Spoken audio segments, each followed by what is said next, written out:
Hi hello வணக்கம் and welcome to this is movies review Tamil. இந்த movie ரிவ்யூவில் ஒரு ரொமான்டிக் ப்ளஸ் எமோஷனல் ட்ராமா மூவியாக வெளிவந்திருக்க தண்டேல் இந்த மூவியோட ரிவ்யூ பற்றி தான் பார்க்க போகிறோம். ஸோ இந்த படத்தோட ஒன்லைன் ஸ்டோரி என்னன்னு கேட்டிங்கன்னா, படத்தோட ஹீரோவான நாகை சைத்தன்யா ஒரு ஃபிஷர்மேனாக இருக்கார். அவருக்கும் சாய் பல்லவிக்கும் பார்த்தீங்கன்னா இடையில அழகான காதல் இருக்குது. இவங்களோட வாழ்க்கை எப்படி இருக்குன்னு கேட்டிங்கன்னா, இவங்க அவங்களோட சொந்த ஊரை தாண்டி குஜராத்துக்கு போயிட்டு 9 மாதம் கடலில் மீன் பிடிப்பாங்க. மீதி 3 மாதம் மட்டும்தான் அவங்க அந்த ஊரில் இருப்பாங்க. 9 மாதம் அவங்க பிடிச்ச காசில் தான் அவங்க 3 மாதம் அவங்க குடும்ப பொழப்பே ஓடும். இந்த மாதிரி போகிறது சாய் பல்லவிக்கு பிடிக்க மாட்டேங்குது. உனக்கு ஏதாச்சும் ஆயிடுச்சுன்னா நான் என்ன பண்ணுறதுன்னு சொல்லும்போது, இந்த ஒரு டைம் தான், இதுக்கு மேலே நான் மீன் வேட்டைக்கு போக மாட்டேன்னு சொல்லிட்டு ஒரு சத்தியத்தையும் பண்ணிட்டு நாக சைத்தன்யா போகும்போது எக்கு தப்பா கடலில் மீன் பிடிக்கும்போது பாகிஸ்தான் பார்டருக்குள்ளே போயிடுறாங்க.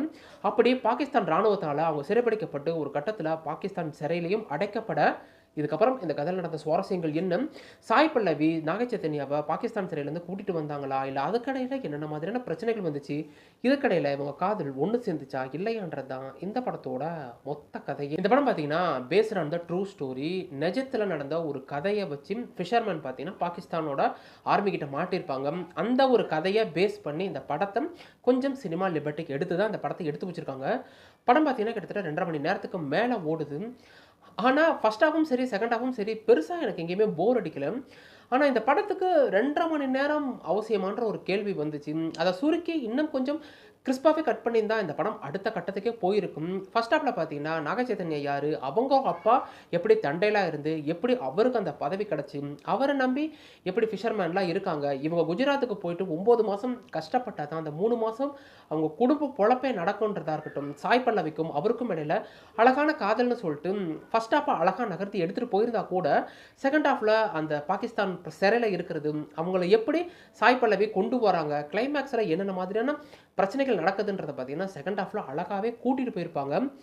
நாகை சைத்தன்யாவுக்கும் சாய் பல்லவிக்கும் இடையில இருக்கக்கூடிய அந்த கெமிஸ்ட்ரி பார்த்தீங்கன்னா அந்தளவுக்கு ஒர்க் அவுட் ஆயிருக்கு. என்ன கேட்டிங்கன்னா நாக சைத்தன்யாவோட சாய் பல்லவி தான் அதிகமாக இந்த படத்தில் ஸ்கோர் பண்ணுறாங்க. அமரன் அளவுக்கு இருக்கான்னு கேட்டிங்கன்னா எனக்கு அந்த அளவுக்கு ஃபீல் ஆனால் கூட அவங்கள்ட்ட இருந்து பார்த்தீங்கன்னா ஒரு பெஸ்ட்டு பர்ஃபார்மன்ஸே இந்த படத்தில் இருக்கும். இதை தவிர நாக சைத்தன்யாவாக இருக்கட்டும், இல்லை ஆடுகளம் நரேனா இருக்கட்டும், மைம் கோபி ஒரே ஒரு சீக்வன்ஸ் தான் வருவார், அடுத்த சீக்வன்ஸில் அவரை போட்டு தள்ளிடுவாங்க. அவராக இருக்கட்டும், கருணாகரன் பார்த்தீங்கன்னா இந்த படத்தில் பார்க்கும்போது அவர் தாங்க எனக்கு பாவமாக இருந்துச்சு. சாய் பல்லவி கூடவே சுற்றுறதுக்காக ஒரு கேரக்டர்னு சொல்லிட்டு இந்த படத்தில் ஏகப்பட்ட கேரக்டர் இருந்தாலும் பார்த்தீங்கன்னா கொடுத்தது எல்லாமே நீட்டாக ஃபுல்லாக பண்ணியிருக்காங்க. இதை தவிர ஒரு ரொமான்டிக் ஃபிலிம் அப்படின்னாலே அந்த இடத்துல சினிமோட்டோகிராஃபி நல்லா இருக்கணும். இந்த படத்தில் விஷுவல் ஒவ்வொன்றும் அவ்வளோ டாப் நாச்சாக இருந்துச்சு.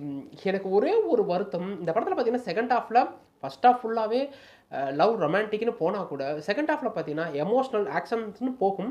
அந்த எமோஷ்னலாக கன்வே பண்ண முடியாமல் அந்த இடத்துல ஒரு சின்ன ரொமான்ஸ் வச்சது பார்த்தீங்கன்னா எமோஷ்னலாக அந்த அளவுக்கு இன்னும் நமக்கு கன்வே பண்ணலையோ, அதை கன்வே பண்ணியிருந்தால் அமரன் அளவுக்கு இன்னும் பெட்டராக இருந்திருக்குமோ அப்படின்ற ஒரு ஃபீல் தான் வந்துச்சு. இதை தவிர தலைவர் டிஎஸ்பி சும்மா சொல்லக்கூடாதுங்க. படத்தில் பார்த்தீங்கன்னா 2-3 பாட்டு ரொம்பவே சூப்பராக இருந்துச்சு. அந்த நமச்சிவாய் அந்த சாங்காக இருக்கட்டும், இல்லை ஐலேசா சாங்காக இருக்கட்டும், என்னோட ஃபேவரட்டான அந்த புஜ்ஜிக்குட்டி சாங்காக இருக்கட்டும், டிஎஸ்பி பார்த்தீங்கன்னா அந்தளவுக்கு பெட்டராக வாச்சிருக்காரு. அந்த புஜ்ஜிக்குட்டிலையும் பார்த்தீங்கன்னா ட்ரம்ஸை போட்டு அடிச்சிருக்காரு மனுஷன். அது பார்க்க கேட்க ரொம்பவே நீட்டாக இருந்துச்சு. ஸோ வாய்ப்பு கிடைச்சா அந்த படம் ஒன் டைம் ஆச்சும் வாட்ச் பண்ணி பாருங்கள். இந்த படம் என்னதான் பேஸ்ட் ஆன் த ட்ரூ ஸ்டோரியாக இருந்தாலும் இந்த படத்துலேயும் பார்த்தீங்கன்னா ஆர்டிகல் 370 இருக்கட்டும், இல்லை ஆதார் கார்டோட தேவையாக இருக்கட்டும், இல்லை சுஷ்மா சிவராஜன் சொல்லிட்டு அந்த டச் எல்லாம் கொண்டு வந்தது நீட்டாகவே இருந்துச்சு. ஸோ படம் தமிழ் டப்பிங்கில் அவைலபிளாக இருக்குது, தேட்டர் தான் ரிலீஸ் ஆயிருக்கு.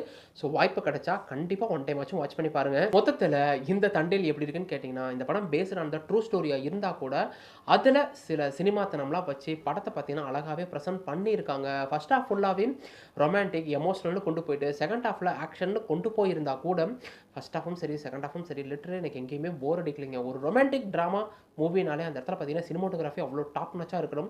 இந்த படத்தில் விஷுவல் ஒவ்வொன்றும் அவ்வளோ அழகாக இருக்கும். இதை தவிர டிஎஸ்பியோட மியூசிக்கில் சாங்ஸும் சரி பேக்ரவுண்ட் மியூசிக்கும் சரி அவ்வளோ டாப் நச்சாக இருந்துச்சு. கொடுத்த ரோலை பார்த்தீங்கன்னா எல்லாமே நீட்டாக பண்ணியிருக்காங்க. வாய்ப்பு கிடைச்சா இந்த படத்தை ஒன் டைம் பாருங்கள். பெருசாக குறை சொல்லணும்னா எனக்கு தோணலைங்க. என்னை பொறுத்த வரைக்கும் கண்டிப்பாக இந்த படம் டீசென்ட் வாட்சாக இருக்கும். ஓடிடியில் ரிலீஸ் ஆகும்போது இன்னுமே பெட்டர் கனெக்டாக கொடுக்கும். படம் தேட்டரில் மட்டும்தான் ரிலீஸ் ஆயிருக்கு. ஸோ வாய்ப்பு கிடைச்சா ஒன் டைம் பாருங்கள். படம் தமிழ் டப்பிங்கில் அவைலபிளாக இருக்குன்றப்ப நீங்கள் கொடுக்கக்கூடிய அந்த 2.5 மணி நேரத்துக்கு கண்டிப்பாக ஒர்த்தபிளாக இருக்குன்றதுல எந்த ஒரு சந்தேகமும் இல்லை.